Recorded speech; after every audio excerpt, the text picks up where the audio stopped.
இயேசு கிறிஸ்து உயிர்த்தெழவில்லைன்னு சொல்லி அவங்க ரொம்ப தைரியமா அந்த ஆராய்ச்சியில் ஈடுபட்டாங்க.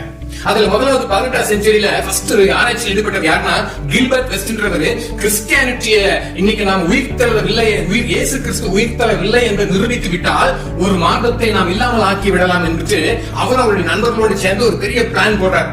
to disprove the resurrection of Jesus Christ. கடைசியில என்ன ஆயிடுச்சுன்னா அவர் ஒரு புத்தகம் எழுத ஆரம்பிச்சிட்டார். அந்த புத்தகம் எழுதி ஆரம்பிச்சு ஆராய்ச்சிகள் பல காரியம் செஞ்செல்லாம் முடிச்சுட்டு பாதி வரும்போது அவர் இயேசு கிறிஸ்து சந்திக்க நேர்ந்தது. அவர் அப்படியே அந்த புத்தகத்தை மாத்தி அந்த புத்தகம் இன்னைக்கும் இருக்குது. அதர் வே அரவுண்ட் என்ற புத்தகம் எழுதியிருக்கிறார் கில்பர்ட் வெஸ்ட்ன்றவர். அவர் ஆரம்பிச்சது எதுக்குன்னா இயேசு கிறிஸ்து உயிர்த்தெழவில்லை என்பதை நிரூபித்து இந்த உலகத்துக்கு வெளிப்படுத்தணும்னு சொல்லி. 19ஆம் நூற்றாண்டிலே பாத்தீங்கன்னா ஃபேமஸ் ஏத்திஸ்ட் பிரபலமான நாத்திகர் ஒருத்தர் இந்த சொல்றவரு அவரும் பிரயாசிக்கிறார். இயேசு கிறிஸ்து உயிர்த்தெழவில்லைன்னு சொல்லி அமெரிக்காவில் இருக்கக்கூடிய அவர் அவருடைய நண்பர்களோடு சேர்ந்து அவருடைய ஒரு ராணுவ அதிகாரியா ஒருத்தர் நண்பராக இருக்காங்க, ஜெனரல் லா வாலஸ் அப்படின்றவர். எல்லாரும் சேர்ந்து ஒரு பிளான் போடுறாங்க, நம்ம உயிர்த்தெழவில்லை என்பதை நிரூபித்து காண்பிக்க வேண்டும், ஏன்னா இந்த கிறிஸ்டியானிட்டியை நான் டேமேஜ் பண்ண வேண்டும் சொல்லி அவங்க பிரயாசம் அளிக்கிறாங்க. லோ வாலஸோட வைஃப் வந்து கிறிஸ்தவ அம்மையார். அவங்க தீவிரமா ஜோமன் ஆரம்பிச்சிட்டாங்க. இப்ப என்ன ஆயிடுச்சுன்னா இவங்க ரொம்ப முக்கியமான ஒரு காரியம் செஞ்சு என்ன செய்யறாங்கன்னா அந்த ஆராய்ச்சியில் ஈடுபடுறாங்க. 4 அத்தியாயத்தை எழுதிட்டார் புத்தகத்துல. 4வது அத்தியாயம் வரும்போது இயேசு கிறிஸ்து சந்திக்க நேர்ந்திருக்கிறது. ஏன்னா அவர் உயிருள்ளவர், மரித்தேன் ஆனால் சதாக்கள் உயிரோடு இருக்கிறார். உயிருள்ள தேவனை சந்திக்க நேர்ந்தது. அப்படியே அவர் புத்தகம் அப்படியே மாற்றப்படுகிறது.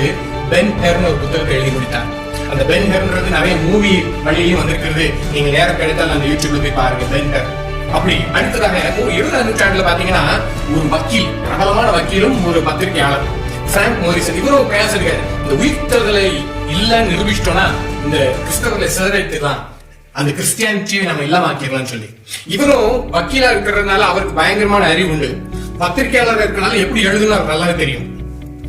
பாதி வந்தாச்சு, எல்லா ஆராய்ச்சியும் எல்லாம் கை வந்து எல்லாம் வந்து அதெல்லாம் ரெடி பண்ணி வச்சு பயங்கரமான ஆராய்ச்சிகள் நடந்துட்டு இருக்கு. நிறைய எவிடன்ஸ் எல்லாம் கிடைச்ச மாதிரி கிடைச்சிருக்குது. ஆனா பாதியில இயேசு கிறிஸ்து அவர் சந்திக்கிறார்.